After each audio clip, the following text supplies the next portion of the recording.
देखो, आज से ना हम लोग एक नया टॉपिक, बिल्कुल फ्रेश टॉपिक स्टार्ट कर रहे हैं, जनरल ऑर्गेनिक केमिस्ट्री। ठीक है भाई। अच्छा, जीओसी में आईयूपीएसी नोमेनक्लेचर का इतना ज़्यादा इंपॉर्टेंट रोल नहीं है। ठीक है, जब मतलब थोड़ा बहुत ही आईयूपीएसी काम आपके आएगा, बट जीओसी रिएक्शन मैकेनिज्म के पॉइंट ऑफ व्यू से बहुत ज़्यादा इंपॉर्टेंट है।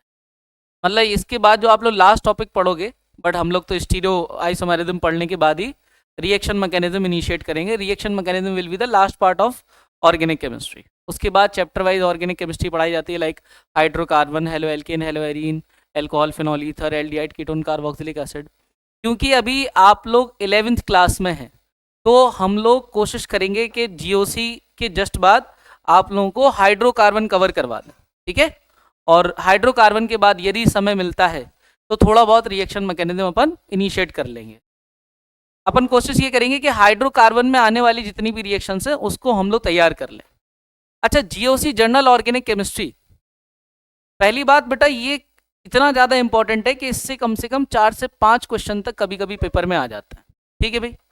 और जनरल ऑर्गेनिक केमिस्ट्री जो है रिएक्शन मैकेनिज्म के लिए क्यों इंपॉर्टेंट है उसका मतलब समझो। देखो, क्या हम बेसिक बात जानते हैं कि किसी भी रिएक्शन में एक रिएक्टेंट होता है। किसी भी रिएक्शन में क्या होता है बेटा? रिएक्टेंट। अच्छा, रिएक्टेंट आगे चल के कन्वर्ट हो जाता है प्रोडक्ट में, फिर लास्ट में हमें क्या मिलता है? Final product. बट प्रोडक्ट बनने से पहले बीच में क्या होता है बेटा? एक स्टेट आती है जिसको हम लोग बोलते हैं इंटरमीडिएट। क्या बोलते हैं बेटा? इंटरमीडिएट बोलते हैं। तो रिएक्शन में रिएक्टेंट टू प्रोडक्ट जाने के लिए, ध्यान से समझना बेटा, रिएक्शन में रिएक्टेंट से कहां तक जाने के लिए बेटा? प्रोडक्ट तक जाने के लिए। प्रोडक्ट तक जाने के लिए बीच में जो आता है वो आता है बेटा इंटरमीडिएट। क्या आता है बेटा? इंटरमीडिएट। अब बात समझना कि ये जो इंटरमीडिएट होता है बेटा, इंटरमीडिएट, ये इंटरमीडिएट ही डिसाइड करता है कि फाइनल आंसर प्रोडक्ट का क्या लिखा जाएगा। मतलब अभी आप लोग जो सीखोगे वो सीखोगे इफेक्ट्स ऑन इंटरमीडिएट। भाई इंटरमीडिएट क्या होते हैं और उन पे कौन कौन से टाइप के इफेक्ट्स लगने वाले। बात समझ में आ रही है? और उसके बाद जब आप ये समझ लोगे कि इंटरमीडिएट क्या होते हैं, कौन से इफेक्ट्स लग रहे हैं, तो उसके बाद आप लोगों को सिखाया जाएगा रिएक्शन मैकेनिज्म। मतलब एक रिएक्शन स्टार्ट करोगे, इंटरमीडिएट बनाओगे, और इंटरमीडिएट पे लगने वाले जितने भी पॉइंट्स होंगे वो जीओसी वाले आप लगा करके फाइनल आप प्रोडक्ट लिखोगे। बात समझ में आ रही है? तो इंटरमीडिएट सीखना क्यों जरूरी है? ताकि आप लोग रिएक्शंस को लर्न ना करो, आप रिएक्शन को समझो कि ये रिएक्शन में प्रोडक्ट कैसे पहुंचते हैं हम लोग, कि रिएक्टेंट से प्रोडक्ट क्या बन पाएगा। समझ आ रही बात? तो यहां ध्यान से समझना कि एक रिएक्टेंट से प्रोडक्ट में जाने के लिए कौन कौन से टाइप के इंटरमीडिएट होते हैं। But before starting this intermediate मैं आप लोगों को कुछ बेसिक बातें बताऊं। जैसे देखो बेटा, जैसे मान लीजिए कोई ए बी हमारे पास कोई मॉलिक्यूल है। ठीक है भाई, अगर मुझे इसका इंटरमीडिएट बनाना है तो इंटरमीडिएट बनाने के लिए हम जानते हैं कि भाई ये सिंगल बॉन्ड से कनेक्टेड है। मतलब दोनों के दोनों एटम एक एक इलेक्ट्रॉन शेयर करके आपस में बॉन्ड बना रहे हैं। ठीक है भाई, अब ये बॉन्ड का सबसे पहले क्या करना पड़ेगा? बॉन्ड को ब्रेक करना पड़ेगा। जब ये बॉन्ड ब्रेक होगा तब उसके बाद ये किस स्टेट में जाएंगे? इंटरमीडिएट स्टेट में। और इंटरमीडिएट से फाइनली ये आगे चल करके क्या बना लेंगे? एक प्रोडक्ट बना लेंगे। समझ आ रही बात? तो अगर मुझे इनके बीच का बॉन्ड तोड़ना है, ध्यान से समझना, अगर मुझे इसके बीच का बॉन्ड तोड़ना है मतलब बॉन्ड फिजन, फिजन मतलब ब्रेकिंग, अगर मुझे इसके बीच का बॉन्ड तोड़ना है तो यहां पर कुछ ना कुछ अमाउंट ऑफ एनर्जी रिक्वायर्ड होगी। अरे बोलो भाई, ये जितना अमाउंट ऑफ एनर्जी इस पहले बॉन्ड को तोड़ने के लिए, मिनिमम जितना अमाउंट ऑफ एनर्जी चाहिए उसको हम लोग क्या बोलते हैं? Bond energy. आप लोग ऑलरेडी केमिकल बॉन्डिंग के अंदर ये वर्ड पढ़े होंगे, बॉन्ड एनर्जी, कि भाई मिनिमम इतना अमाउंट ऑफ एनर्जी चाहिए जिससे इनके बीच में क्या हो जाए बेटा? बॉन्ड ब्रेक हो जाए। बट जब ये बॉन्ड ब्रेक होता है तब बेटा वहां पर दो पॉसिबिलिटी होती है। या तो ये बॉन्ड टूटेगा बेटा हमारे पास होमोलिटिक तरीके से। किससे टूटेगा बेटा? ये होमोलिटिक। अब ये होमोलिटिक शब्द का मतलब देखो क्या है। देखो, अपने पास क्या है? कोई मॉलिक्यूल ए बी, ध्यान से समझना, एक मॉलिक्यूल है ए बी, और एक इलेक्ट्रॉन ए ने लगाया, एक इलेक्ट्रॉन बी ने लगाया, और इलेक्ट्रॉन शेयर करके इन दोनों ने आपस में क्या बना लिया? एक बॉन्ड बना लिया। जब इनका बॉन्ड टूट रहा था तो बॉन्ड कुछ इस तरह से टूटा कि ए ने अपना इलेक्ट्रॉन वापस ले लिया, बी ने अपना इलेक्ट्रॉन वापस ले लिया। और जब ये बॉन्ड टूटा, ध्यान से देखो, जब ये बॉन्ड टूटा तो बेटा यहां पर ए अपने इलेक्ट्रॉन के साथ वापस आया और बी अपने इलेक्ट्रॉन के साथ वापस आया। इसको हम लोग बोलते हैं कि ये जो बने हैं, ये बने हैं बेटा फ्री रेडिकल। क्या बना बेटा ये? और हम जानते हैं कि कोई भी एटम जो होता है वो फ्री रेडिकल स्टेट में ही होता है, न्यूट्रल एटम। बात समझना। जैसे अगर हम बात करें बेटा, हमारे पास मान लीजिए H और H, एक H2 एक मॉलिक्यूल है जिसमें दो H आपस में जुड़े हैं। हम ये बात जानते हैं कि इन दोनों H ने एक एक इलेक्ट्रॉन शेयर किया और बॉन्ड बनाया। अरे बोलो, हाइड्रोजन का एटॉमिक नंबर सब बच्चे जानते होंगे, कितना होता है? 1। अभी इस स्टेट में इसके पास कितने इलेक्ट्रॉन है? 1। प्रोटॉन कितने हैं? 1। और न्यूट्रॉन 0। अरे यही है ना भाई। अगर मैं इनके बीच का बॉन्ड होमोलिटिक तरीके से तोड़ूंगा तो इसका मतलब यह है कि ये अपना इलेक्ट्रॉन वापस लेगा, ये अपना इलेक्ट्रॉन, और जैसे ही बेटा ये अपने अपने इलेक्ट्रॉन वापस लेंगे तो ये बन जाएगा एक H फ्री रेडिकल, ये H फ्री रेडिकल। अरे बोलो भाई, यही बनेगा। अब मुझे ये बताओ कि यहां पर टोटल नंबर ऑफ इलेक्ट्रॉन्स कितने हैं इसके पास? आप बोलोगे एक ही है। पहले कितने इलेक्ट्रॉन थे? 1। जब ये आया तो इसको ऐसा फील हो रहा था कि इसके पास कितने इलेक्ट्रॉन आ चुके हैं? 2। और इसको भी क्या फील हो रहा था, इसके पास भी कितने हैं? और जब इनके बीच में बॉन्ड ऐसे तोड़ा गया कि दोनों के पास अपने अपने इलेक्ट्रॉन आए तो बेटा ये बने फ्री रेडिकल। और फ्री रेडिकल की स्टेट में अब इसके पास इलेक्ट्रॉन कितने हैं? 1। पहले भी इलेक्ट्रॉन कितना था? मतलब कोई भी जो फ्री रेडिकल होता है या कोई भी जो हमारे पास न्यूट्रल एटम होता है, दोनों स्टेट सेम है। मतलब जिस स्टेट में थे उसी स्टेट में वापस आ गए। ये फ्री रेडिकल का मीनिंग। अरे समझे क्या आप लोग? फ्री रेडिकल टर्म का मतलब क्या है? फ्री रेडिकल टर्म का मतलब है कि जो न्यूट्रल स्टेट में एटम होता है उसी स्टेट में वो वापस आ गया, जितने इलेक्ट्रॉन लगा करके बॉन्ड बनाया था उतने इलेक्ट्रॉन वापस लेकर के चला आया। इस तरह के फिजन को हम लोग क्या बोलते हैं? Homolytic fission. बात समझ में? अच्छा, होमोलिटिक फिजन में कुछ लोगों को ये कंफ्यूजन होता है जो मैं आप लोगों को क्लियर कर दे रहा कि इसमें इलेक्ट्रोनेगेटिविटी ऑफ ए और बी का कोई रोल नहीं है। मतलब ये हमारे पास सेम भी हो सकती है और साथ साथ में ये डिफरेंट भी हो सकती है। कई लोग सोचते हैं कि अगर इलेक्ट्रोनेगेटिविटी अलग अलग होगी तब हमारे पास बॉन्ड टूटेगा किस तरीके से? हेट्रोलिटिक तरीके से। और जब सेम होगा तो फिर होमोलिटिक। जबकि इलेक्ट्रोनेगेटिविटी का इससे कोई लेना देना, बात समझ गए? इसका लेना देना है यहां पर देने वाली एनर्जी से। कितनी एनर्जी इस मॉलिक्यूल को दी गई है उसके बेसिस पर ही हम लोग बोलते हैं कि बॉन्ड कैसे टूटेगा। ये टूटा किस तरीके से? होमोलिटिक तरीके से। होमोलिटिक तरीके से हर एक बॉन्ड टूटता है भाई। मिनिमम अगर आपने उतनी एनर्जी दी मॉलिक्यूल को जितनी उसको चाहिए थी तो वो अपने अपने इलेक्ट्रॉन वापस लेकर के चलते बनेंगे। बात समझे क्या? बट एक और तरीका मैंने आपको बताया कि एक और तरीका हो सकता है हेट्रोलिटिक। ध्यान से समझना, हेट्रोलिटिक का मतलब क्या होता है? हेट्रोलिटिक अपने पास होता है बेटा, हेट्रोलिटिक इस टर्म का मतलब होता है कि अगर इस तरह का फिजन हो रहा है तो कोई एक एटम क्या करेगा? दोनों इलेक्ट्रॉन लेकर के चला जाएगा। अब समझो कैसे। देखो, होता यह है कि जब आपने बॉन्ड एनर्जी दी, कौन सी एनर्जी बेटा? तो ये टूट जाते हैं फ्री रेडिकल में। किस में टूट जाते हैं? फ्री रेडिकल में। बट समटाइम्स क्या होता है कि अगर आपने जरूरत से ज्यादा एनर्जी दे रखी है तो उनमें से एक क्या कर सकता है? आयोनाइजेशन कर सकता है। मतलब इलेक्ट्रॉन का लॉस करते। कौन सी एनर्जी से? आयोनाइजेशन एनर्जी से। अरे ये टर्म आपने पढ़ा है। आयोनाइजेशन एनर्जी का मतलब होता है कि कोई एटम को कितनी एनर्जी आप दे दो जिससे वो अपना इलेक्ट्रॉन का लॉस कर दे, बन जाए कैटायन। अगर ये कैटायन बना है तो भाई इनमें से एक क्या कर सकता था? ये इसी इलेक्ट्रॉन को गेन करके एनर्जी रिलीज करके बेटा हमारे पास किस में कन्वर्ट हो सकता था? बी नेगेटिव में। यानी यहां पर इलेक्ट्रॉन एफिनिटी एनर्जी रिलीज हो सकती थी। अरे बात समझ रहे हो?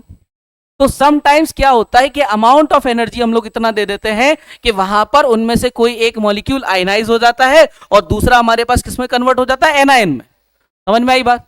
इनको हम लोग बोलते हैं कि ये जो बने हैं वो कैटायन और इसमें इलेक्ट्रोनेगेटिविटी का कोई रोल। समझ में आई बात? जबकि अगर हम बात करें बेटा कि इस वाले प्रोसेस के लिए किस तरह का सॉल्वेंट रिक्वायर्ड है, तो इस वाले के लिए सॉल्वेंट हमें चाहिए non polar. Non polar solvent क्या होता है? अभी क्लास, नॉन पोलर सॉल्वेंट किस तरह के सॉल्वेंट होते हैं? ऐसे सॉल्वेंट जिनका डाइपोल मूवमेंट हमारे पास 0 हो, उनको हम लोग क्या बोलते हैं बेटा? नॉन पोलर सॉल्वेंट, जिसमें किसी तरह का पोलर नहीं आए, मतलब कहीं पर कोई भी पार्शियल पॉजिटिव नेगेटिव ना आए। दूसरी बात, इसमें जो जनरली हमें सॉल्वेंट चाहिए, इनके लिए हमें सॉल्वेंट की रिक्वायरमेंट है बेटा कौन से? Polar solvent. समझ आ रही बात? तो जनरली कभी कोई रिएक्शन अपन देख रहे होंगे जहां पर पोलर सॉल्वेंट हमें मिलेंगे, वहां पर पॉसिबिलिटी है क्या बनने की, कैटायन और, बात समझ में आ रही है? जैसे पोलर सॉल्वेंट में जिसमें डाइपोल मूवमेंट हमारे पास क्या हो बेटा, 0 के इक्वल ना हो। बात क्लियर? अरे बोलो। तो बॉन्ड टूटने के कितने तरीके हैं? 2, होमोलिटिक और होमोलिटिक में दोनों अपने अपने इलेक्ट्रॉन को वापस लेकर के चले जाएंगे, और हेट्रोलिटिक में कोई एक एटम दोनों इलेक्ट्रॉन को वापस ले जाएगा। अगर मैं इस बात को जनरली लिखूं, देखो क्या, हेट्रोलिटिक फिजन को अगर मैं ऐसे दिखाऊं कि ए बी कोई मॉलिक्यूल था जिसमें क्या हुआ कि जब आपने इसका बॉन्ड तोड़ा तो दोनों इलेक्ट्रॉन किसके पास चले गए बेटा, बी के पास। अच्छा, इस पे आया पॉजिटिव और इस पे क्या आया बेटा, बी नेगेटिव। अच्छा, इस पे जो बी नेगेटिव आया, बात समझना, क्या इसके पास ये जो नेगेटिव है, क्या ये नेगेटिव लोन पेयर बन गया? कैसे, सोचो। देखो, क्या ये वाला इलेक्ट्रॉन और ये वाला इलेक्ट्रॉन टोटल मिलके कितने इलेक्ट्रॉन हो गए? अरे बोलो भाई, ये कितने इलेक्ट्रॉन हो गए? 2 इलेक्ट्रॉन मिलकर के क्या बना देंगे इस पर, लोन पेयर। बात समझ में आ रही है? देखो क्या इंपॉर्टेंट, बहुत ज्यादा इंपॉर्टेंट बात है। देखो क्या, ये एक नोट के फॉर्म में छोड़ रहा हूं बात, कि भाई अगर एक बॉन्ड कम होकर, अगर एक बॉन्ड कम होकर नेगेटिव आ जाए, क्या आ जाए बेटा, नेगेटिव, तो बेटा ये जो नेगेटिव होगा, इस नेगेटिव को अपन क्या मानेंगे बेटा, लोन पेयर मानेंगे। समझ आ रही बात? इसलिए कभी कभी आप किसी किसी किताब में इस नेगेटिव को ऐसे देखोगे कि जहां पर ये ऐसे लोन पेयर बना होगा, नेगेटिव बना होगा, ये स्माइली नहीं है, it just a sign of lone pair. मतलब वो ये कहना चाह रहे हैं कि this negative is acting as a, बात समझ में आ रही है? मतलब क्या, दिमाग में सेट कर लो कि जब भी कोई बॉन्ड टूट के एक बॉन्ड कम होके किसी पर कौन सा चार्ज आ जाए, तो नेगेटिव को अपन को क्या मानना है, लोन पेयर मानना है। क्या मानना है बेटा, लोन पेयर। तो इसका जस्ट उल्टा एक बात समझो, अगर, हाँ भाई, एक बॉन्ड कम होकर कौन सा चार्ज आ जाए बेटा, अगर पॉजिटिव आएगा तो उस पॉजिटिव को हम लोग बोलेंगे कि वहां पे वैकेंट ऑर्बिटल है। क्यों वैकेंट ऑर्बिटल? मतलब एक ऐसा स्पेस वहां पे जनरेट हो चुका है जहां पे 2 इलेक्ट्रॉन आ सकते हैं। कैसे, देखो एग्जांपल से समझना भाई, अपने पास जैसे HCl है, ठीक है भाई, और अगर इस HCl की बात करें, इस HCl की हम बात करें, तो बेटा ये HCl, एक इलेक्ट्रॉन इसका, एक इलेक्ट्रॉन इसका, ठीक है भाई। अब एक एक इलेक्ट्रॉन लगा करके बॉन्ड बनाए थे। अरे भाई ध्यान से देखो, यहां पर इस हाइड्रोजन के पास पहले कितने इलेक्ट्रॉन फील हो रहे थे, एक, ठीक है भाई। आपने इसका बॉन्ड तोड़ दिया हेट्रोलिटिक तरीके से। किस तरीके से बेटा? तो दोनों इलेक्ट्रॉन किसके पास चले गए, Cl के पास। अच्छा, जैसे ये बॉन्ड गए, इस पे आया पॉजिटिव और Cl पे क्या आ गया बेटा, नेगेटिव। अच्छा, Cl पे पहले लोन पेयर कितने थे? देखो ये लोन पेयर थे Cl पे, 1 2 3, 3 लोन पेयर थे। अरे Cl के लास्ट शेल में कितने इलेक्ट्रॉन होते हैं, 7 होते हैं। अब बेटा ये 7 में से 3 तो किसकी तरह काम कर रहे थे, लोन पेयर, और 7वां इलेक्ट्रॉन बॉन्ड बनाने में बिजी था, यही था ना। जब ये बॉन्ड टूटा तो दोनों इलेक्ट्रॉन किसके पास चले गए, क्लोरीन के पास। तो क्लोरीन के पास ये और इलेक्ट्रॉन आ गए, यहां पर इसके पास लोन पेयर कितने फील हो रहे हैं, 3, जबकि यहां लोन पेयर कितने फील हो रहे हैं। अब समझ में आ रही बात? Negative is acting as a, एक बॉन्ड कम होके कौन सा चार्ज आया, नेगेटिव किसकी तरह काम करेगा, और ये जो पॉजिटिव है, ये पॉजिटिव किसकी तरह काम करेगा, वैकेंट ऑर्बिटल। मतलब इसके पास एक वैकेंट ऑर्बिटल है। क्यों? क्योंकि अब इसके पास इलेक्ट्रॉन कितने हैं, पहली स्टेट में था 1s1, किस स्टेट में था, जब अकेला था, और जैसी बेटा इसके साथ आया क्या फीलिंग होने लगी। समझ में आ रही बात? बट यहां पर ये किस स्टेट में, मतलब अब इसके पास एक ऐसा ऑर्बिटल पड़ा हुआ है जो 2 इलेक्ट्रॉन ले सकता है। तो दिमाग में बात सेट कर लो, क्या अगर एक बॉन्ड कम होकर नेगेटिव आएगा वो किसकी तरह काम करेगा, और अगर एक बॉन्ड कम होकर पॉजिटिव आएगा तो, समझ गए क्या? बॉन्ड कितने तरीके से टूटते हैं, 2, कौन कौन सा, होमोलिटिक और, होमोलिटिक में क्या होगा, दोनों अपने अपने इलेक्ट्रॉन वापस लेके चले जाएंगे। हेट्रोलिटिक में किसी एक एटम के पास, समझ गए ना? अरे बोलो भाई। अब हम लोग ये जो बात कर रहे हैं ये रिएक्शंस की, ध्यान से समझना, आपको आने वाले समय में एक बात पढ़ाई जाएगी कि जो भी कोई रिएक्शन होती है, ये रिएक्शन 2 तरीके से होती है, या तो बेटा वो एक ही स्टेप में कंप्लीट हो जाए, सिंगल स्टेप में। अब सिंगल स्टेप रिएक्शन जैसे, देखो बात समझना, single step reaction, single step reaction का मतलब है जैसे कोई AB मॉलिक्यूल था, इसकी आपने रिएक्शन कराई किससे बेटा, CD से, और जैसे ही रिएक्शन कराई तो बेटा ये बन गया ACBD। क्या बन गया बेटा ये, और ये हमारे पास एक प्रोडक्ट नया बन के आया। ठीक है भाई, अब इस रिएक्शन को ध्यान से समझना। मैं अगर इस रिएक्शन का मैकेनिज्म आपको बताऊं, मैकेनिज्म का मतलब क्या होता है, behind the scene of the reaction, reaction कैसे प्रोसीड की होगी। ठीक है भाई, और यही आने वाला हमारे पास एक टॉपिक है, रिएक्शन मैकेनिज्म। तो अगर कोई रिएक्शन कितने स्टेप में कंप्लीट हो रही है, सिंगल स्टेप में रिएक्शन कंप्लीट हो रही है, ध्यान से देखना। तो हुआ ये कि आप रिएक्शन करा रहे थे किसकी बेटा, AB की। किसके साथ रिएक्शन करा रहे थे आप, CD के साथ आप रिएक्शन करा रहे थे। तो आपने ये ऑब्जर्व किया, क्या ऑब्जर्व किया कि भाई जो अपने पास AB था, ये जो AB था, ये AB रिएक्शन किया किससे बेटा, हमारे पास CD से। ठीक है भाई, और ये रिएक्शन कैसे किया कि यहां पर A ने बॉन्ड बनाया किसके साथ, तो बेटा B ने किसके साथ बॉन्ड बनाया। अब ये वाले बॉन्ड तो फॉर्म हो रहे हैं, ये बॉन्ड क्या है बेटा, ये बॉन्ड फॉर्म हो रहे हैं, जबकि इनके बीच में जो ऑलरेडी बॉन्ड बना हुआ है, ये वाला बॉन्ड क्या हो रहा है बेटा, ये ब्रेक। ये वाला बॉन्ड कैसा हो रहा है, ये बॉन्ड ब्रेक। तो यहां पर एक स्टेट आई जहां पर नए वाले बॉन्ड बन रहे हैं और पुराने वाले बॉन्ड ब्रेक हो रहे हैं। इस स्टेट को हम लोग बोलेंगे ट्रांजिशन स्टेट। क्या बोलेंगे इसको, ट्रांजिशन स्टेट का मतलब क्या होता है, स्टेट जहां पर क्या होना है, नए बॉन्ड बनेंगे, पुराने बॉन्ड टूटेंगे। उस स्टेट का नाम क्या है बेटा, और यहां पर बेटा जो हमारे पास प्रोडक्ट बनेगा वो फाइनली क्या बन जाएगा, A C के साथ जुड़ जाएगा और B, इस तरह की कोई रिएक्शन हुई।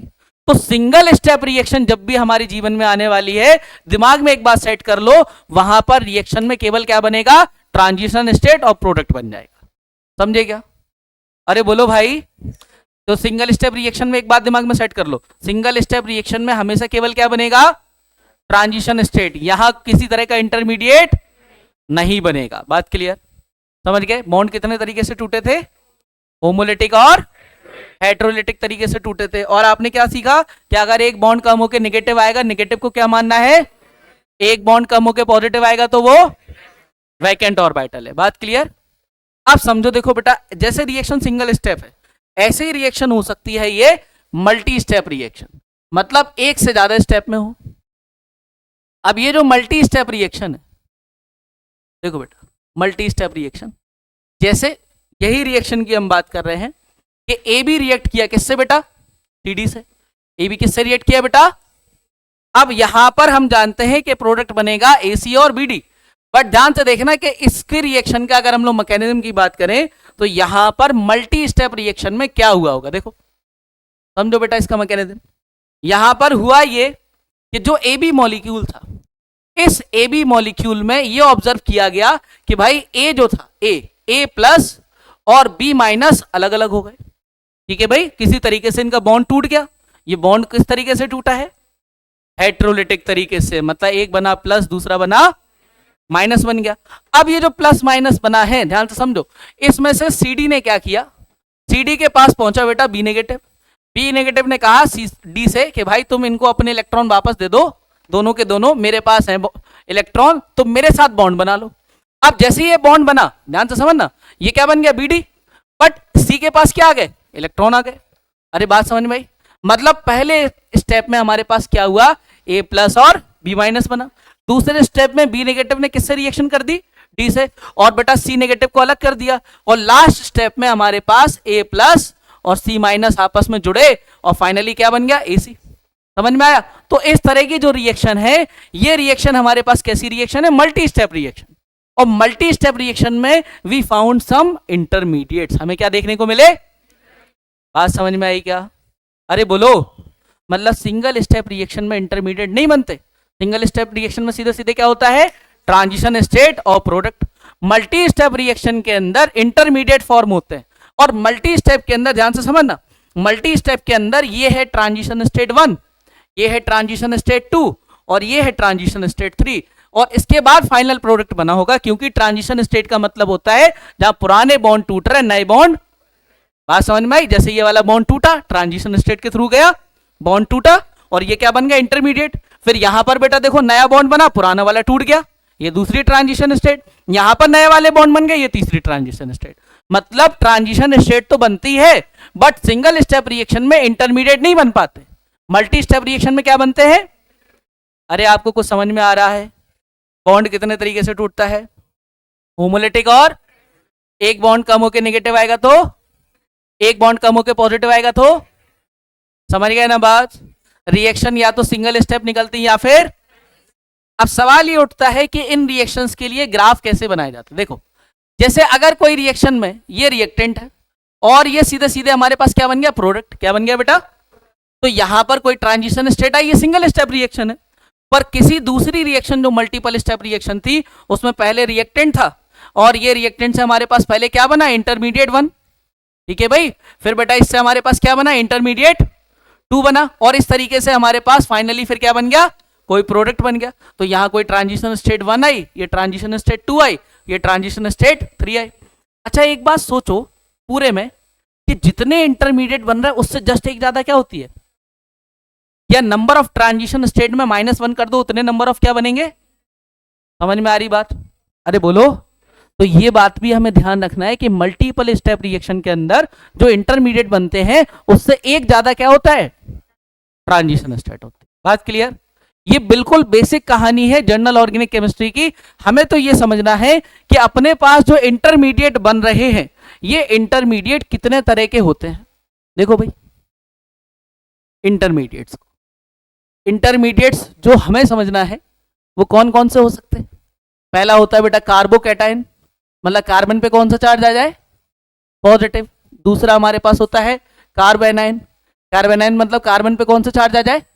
नेगेटिव। तीसरा कार्बन पे बन जाए फ्री रेडिकल। फ्री रेडिकल समझ गए ना आप लोग? कौन से तरीके से बॉन्ड टूटेगा? होमोलिटिक तरीके से बॉन्ड टूटेगा, अपने अपने इलेक्ट्रॉन वापस लेके चले जाएंगे। चौथा तरीका अपने पास क्या होता है बेटा? इसमें चौथा इंटरमीडिएट एक होता है बेटा कार्बीन। अब ये कार्बीन एक नई चीज है आपके लिए। और एक और होता है बेटा नाइट्रीन। ठीक है भाई, और लास्ट वन इज बेंजाइन।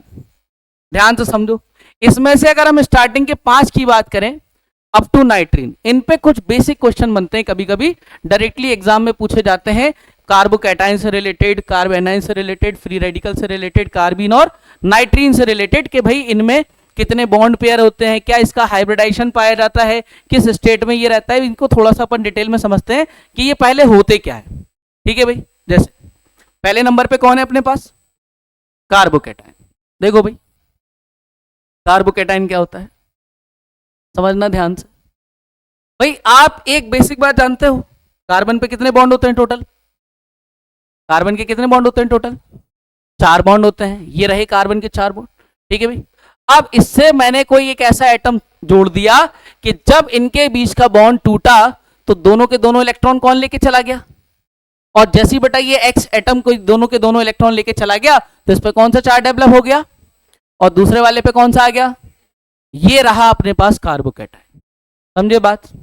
अब मेरा सवाल आप लोगों से देखो क्या है, मैं आप लोगों से ये बात पूछ रहा हूं कि भाई जो कार्बोकैटायन है इसमें आप बताइए कि यहां पर आप लोगों को कितने बॉन्ड दिखाई दे रहे हैं? बताओ बॉन्ड पेयर कितने?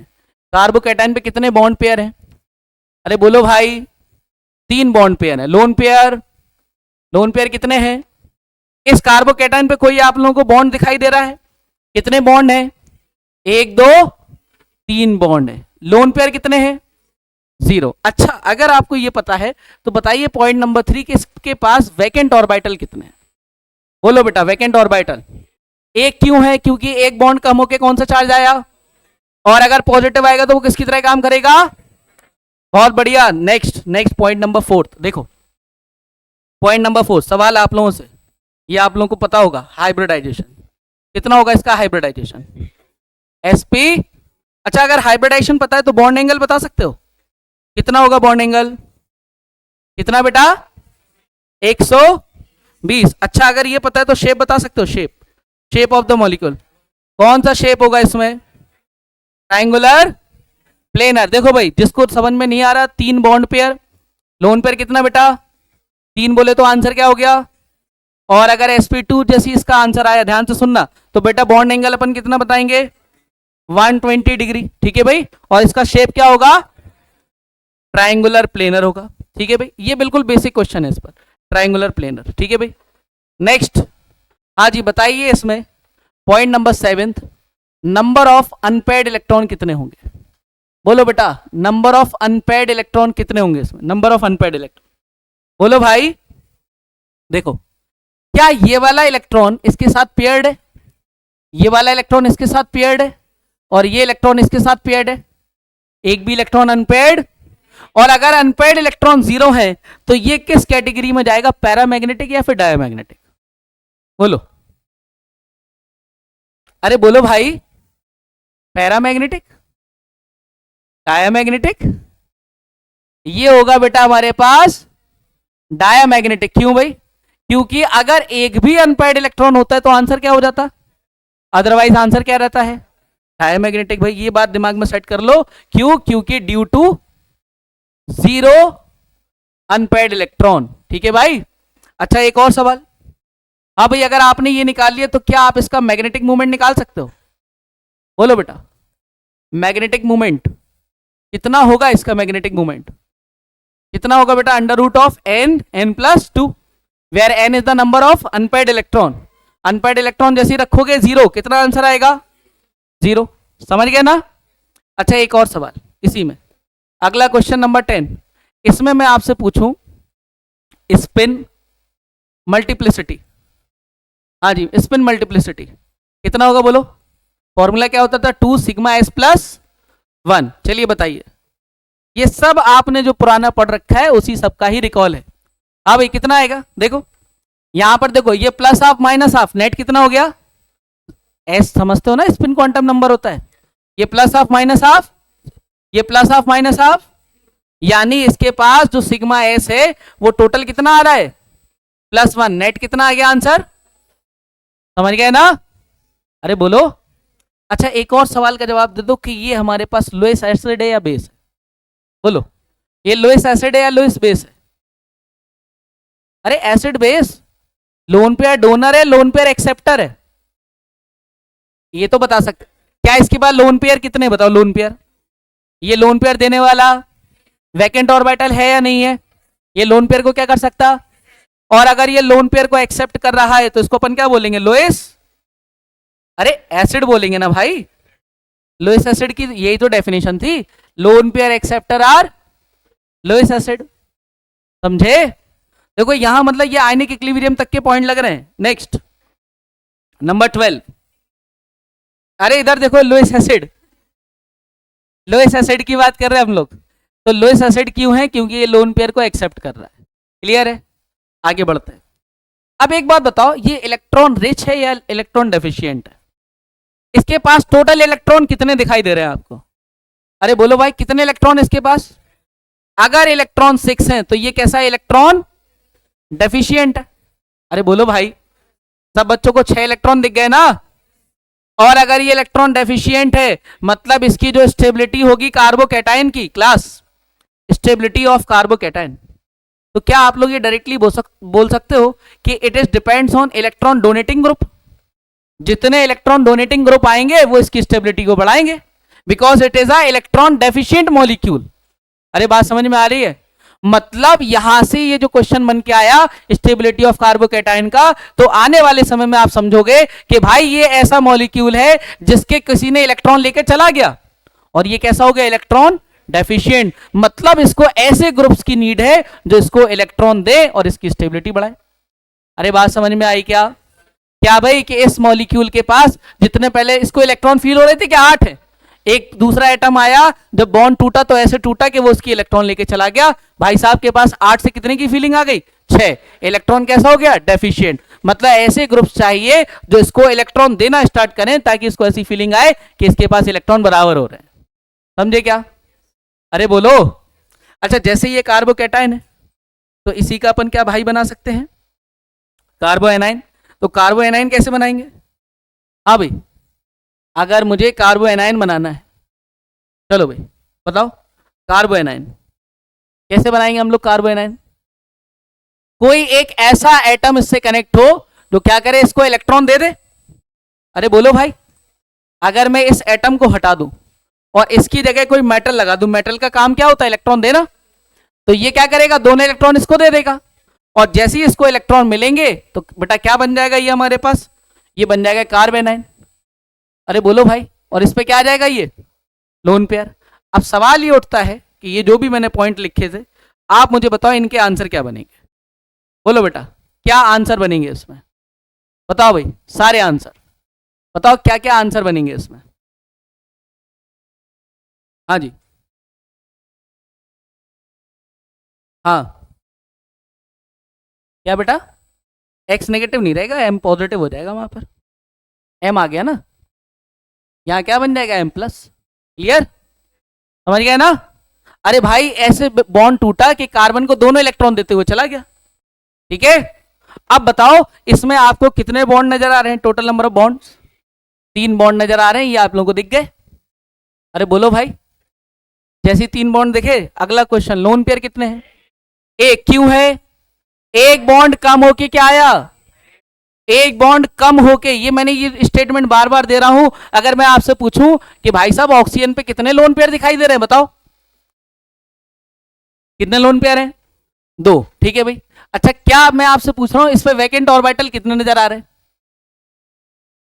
इस पे वैकेंट ऑर्बिटल 0, क्यों, बॉन्ड बढ़ रहा, कम नहीं हो रहा। अरे बात समझ रहे हो, अगर एक बॉन्ड कम होके नेगेटिव आएगा तभी लोन पेयर है, एक बॉन्ड कम होके पॉजिटिव आएगा तभी वैकेंट ऑर्बिटल है। ये बात दिमाग में सेट कर लो, ये पॉजिटिव का मतलब वैकेंट ऑर्बिटल होता, एक बॉन्ड कम होके पॉजिटिव आएगा तो हमारे पास क्या कहलाएगा, वैकेंट ऑर्बिटल, या एक बॉन्ड कम होके नेगेटिव आएगा तब वो क्या कहलाएगा, लोन पेयर कहलाएगा। ये छोटे छोटे से पॉइंट है, दिमाग में सेट करो। वैकेंट ऑर्बिटल कितने हैं यहां पर, 0। अच्छा हाइब्रिडेशन कितना आएगा, 3 + 1 कितना आएगा, ये 4। बॉन्ड एंगल कितना होगा, अरे बोलो भाई, sp3 में 109 डिग्री कितना मिनट, ऐसा क्यों, क्योंकि एक लोन पेयर है, लोन पेयर के रिपल्शन की वजह से बॉन्ड एंगल डिक्रीज हो जाएगा। अरे बोलो भाई, हाँ जी, नेक्स्ट हमारे पास अगला शेप क्या होगा, पिरामिडल, क्या शेप होगा, पिरामिडल। वैसे तो इसका हमारे पास शेप होता क्या है, क्या इसका शेप कैसा होता है, टेट्रा, बट ये पिरामिडल क्यों हो गया, क्योंकि एक लोन पेयर आ गया। समझ गए ना। हाँ जी, नंबर ऑफ अनपेयर्ड इलेक्ट्रॉन बताओ, नंबर ऑफ अनपेयर्ड इलेक्ट्रॉन। देखो ये वाला इलेक्ट्रॉन, ये वाला इलेक्ट्रॉन कैसा है, पेयर्ड, ये इलेक्ट्रॉन कैसा है, और ये भी इलेक्ट्रॉन कैसे हैं। अब बचे यहां, यहां कितने इलेक्ट्रॉन है टोटल, और 2 इलेक्ट्रॉन है, मतलब क्या है ये, समझ गए ना, कोई भी इलेक्ट्रॉन फ्री नहीं है, तो ये अनपेयर्ड इलेक्ट्रॉन कितने इसमें। अच्छा ये डायमैग्नेटिक है पैरामैग्नेटिक, डायमैग्नेटिक है, क्यों भाई, क्योंकि अनपेयर्ड इलेक्ट्रॉन यहां पे एक भी अवेलेबल नहीं है। मैग्नेटिक मोमेंट कैसे निकालोगे, 0 आएगा। स्पिन मल्टीप्लिसिटी कितना आएगा, बोलो कितना आएगा, ये देखो, plus half minus half, plus half minus half, plus half minus half, और प्लस हाफ माइनस हाफ, तो नेट हमारे पास कितना है, ये सिग्मा है 0 + 1, नेट आंसर कितना आ जाएगा। बात क्लियर है। अच्छा ये लोएस्ट एसिड नहीं हो सकता, लोन पेयर, ये लोन पेयर एक्सेप्ट नहीं करेगा, जबकि ये लोन पेयर, तो ये क्या कहलाएगा, लोएस्ट। इसमें लास्ट शेल में कितने इलेक्ट्रॉन दिखाई दे रहे, अरे बोलो भाई, 6 तो ये रहे और 2 ये रहे, टोटल कितने हैं, और अगर 8 हैं तो ये कैसा स्पीसीज है, इलेक्ट्रॉन रिच स्पीसीज है। और अगर ये इलेक्ट्रॉन रिच स्पीसीज है तो इसको कैसे ग्रुप चाहिए जो इससे इलेक्ट्रॉन निकाले, इसका रिपल्शन कम कर दे। मतलब अगर हम बात करें इसकी स्टेबिलिटी ऑफ कार्बेनाइन, अभी क्लास, स्टेबिलिटी ऑफ कार्बेनाइन, तो डायरेक्टली प्रोपोर्शनल किसके होगा, इलेक्ट्रॉन विड्रॉइंग ग्रुप, जो इसके पास से इलेक्ट्रॉन खींच ले। अरे बात समझ में आ रही है। कार्बोकैटायन को ऐसे ग्रुप्स की नीड है जो इसको इलेक्ट्रॉन दे, और इसको ऐसे ग्रुप्स की नीड है जो इसको इलेक्ट्रॉन खींच ले। समझ रहे हो, क्या समझ रहे हो, ध्यान से सुनो। देखो आपने क्या समझा कि किसी रिएक्शन में रिएक्टेंट से प्रोडक्ट जाते टाइम बीच में क्या मिलता है, इंटरमीडिएट मिलते हैं, और इन्हीं इंटरमीडिएट्स के बारे में हमें पूरा जनरल ऑर्गेनिक केमिस्ट्री में समझना है कि भैया इंटरमीडिएट कौन होते हैं, कैसे होते हैं, और उन पर किस किस तरह के इफेक्ट्स लग सकते हैं। समझ आ रही बात।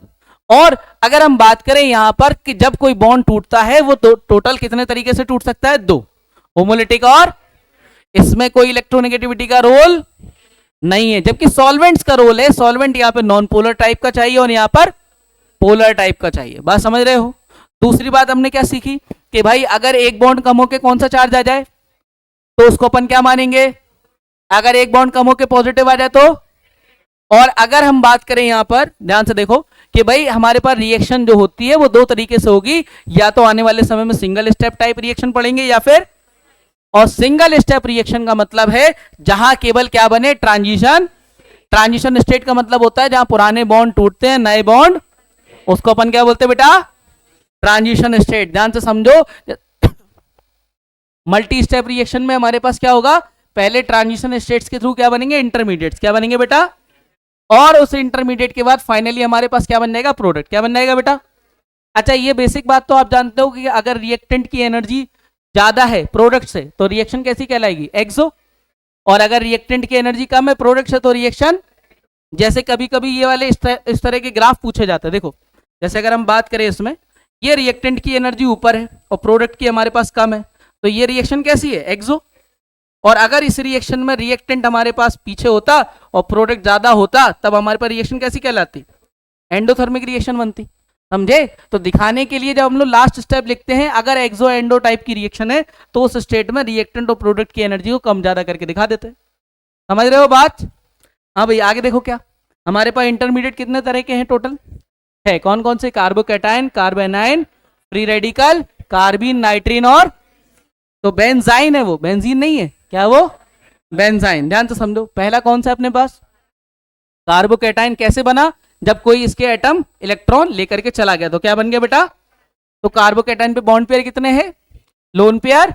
हाइब्रिडाइजेशन, हाइब्रिडाइजेशन क्या है इसका, हाँ भाई शेप क्या है इसका, बॉन्ड एंगल कितना है 120 degree. Number of unpaired electron कितने हैं, और अगर नंबर ऑफ अनपेयर्ड इलेक्ट्रॉन 0 है तो ये हमारे पास कैसे कहलाएगा, अगर एक भी अनपेयर्ड हो जाता तो आंसर क्या हो जाता, पैरामैग्नेटिक। अनपेयर्ड इलेक्ट्रॉन कैसे देखे, ये देखा कि भैया ये बॉन्ड बना हुआ है, मतलब ये दोनों इलेक्ट्रॉन आपस में, ये एक सेट हो गया, ये एक सेट हो गया, ये सेट हो गया, इस तरीके से अनपेयर्ड इलेक्ट्रॉन नहीं है। अगर एक भी फ्री इलेक्ट्रॉन होता तो उसको अनपेयर्ड इलेक्ट्रॉन में काउंट कर लेते। समझ रहे हो बात। स्पिन मल्टीप्लिसिटी कैसे निकालते हैं, सिग्मा एस, और सिग्मा एस निकालने के लिए क्या करना पड़ता है, वो देखना पड़ता है कितने वहां पर अनपेयर्ड इलेक्ट्रॉन अवेलेबल है। जितने अनपेयर्ड इलेक्ट्रॉन होते उसका प्लस हाफ ऐड होता जाता, और प्लस हाफ को अपन ऐड करके फाइनल आंसर निकालते। अरे समझ रहे हैं आप। इसके बाद बेटा हमारे पास ये किसकी तरह काम कर रहा है, लोएस। क्यों, क्योंकि ये हमारे पास क्या है, लोन पेयर एक्सेप्टर। ये लोन पेयर को एक्सेप्ट करेगा, इसलिए हमारे पास ये किसकी तरह काम कर रहा, अगर ये डोनेट करता तो ये, समझ गया, इलेक्ट्रॉन डेफिशिएंट है या रिच है, इलेक्ट्रॉन कैसा ही है। और अगर इलेक्ट्रॉन डेफिशिएंट है तो इसे कैसे ग्रुप्स की नीड है, जो इसको इलेक्ट्रॉन, और जस्ट इसका उल्टा भाई है हमारे पास कौन बेटा, कार्ब। कार्बेनाइन में क्या हो रहा है कि कोई एटम इसको इलेक्ट्रॉन दे करके चला गया, तो जैसे देखेगा तो ये नेगेटिव किसकी तरह काम कर रहा है, लोन पेयर। किसकी तरह काम कर रहा, तो इस पे बॉन्ड पेयर कितने हैं, लोन पेयर कितने हैं, बैकेंड ऑर्बिटल कितने हैं, हाँ भाई। उसके बाद हाइब्रिडाइजेशन, और क्योंकि इसमें 3 बॉन्ड पेयर 1 लोन पेयर का कॉम्बिनेशन बन रहा है, इसलिए बॉन्ड एंगल कितना है, और शेप क्या हो गया इसका। अगर चारों के चारों हमारे पास बॉन्ड पेयर होते तो फिर क्या हो जाता अपने पास, टेट्राहेड्रल, और बॉन्ड एंगल भी चेंज हो जाता। ठीक है भाई। हाँ भाई नेक्स्ट, इसमें नंबर ऑफ अनपेयर्ड इलेक्ट्रॉन कितने हैं, डायमैग्नेटिक क्यों है, क्योंकि अनपेयर्ड इलेक्ट्रॉन अगर एक भी होता तो आंसर, मैग्नेटिक मूवमेंट सीधे सीधे एन, एन कितना रख दिया, 0 रखोगे तो सोल्यूशन कितना आएगा। सिग्मा एस कैसे निकाला भैया, ये plus half minus half 0, plus half minus half 0, plus half minus half, plus half minus half, समझ गए ना। तो नेट 0 आ रहा है, तो 2 इंटू 0 प्लस 1 से सॉल्व करके कितना आ गया, ये 1। ये लोएस्ट बेस है क्योंकि ये लोन पेयर को क्या कर रहा, ये लोन पेयर को क्या कर रहा, डोनेट। अगर ये लोन पेयर डोनर है इसलिए किसकी तरह काम कर पा रहा है, और इलेक्ट्रॉन रिच है क्योंकि टोटल कितने इलेक्ट्रॉन है इसके पास, 8। समझ गए ना। और लास्ट बात हमारे पास, इसकी स्टेबिलिटी डिपेंड करेगी इलेक्ट्रॉन विड्रॉइंग ग्रुप्स पर। क्लियर है ये, समझ गया ना। तो ये था अपने पास जीओसी का लेक्चर नंबर 1। आप लोग डेली नोट्स बनाते चलना, नहीं तो फिर क्या होगा कि इसका कंटेंट बहुत ज्यादा हो जाएगा। ठीक है। एक बात और,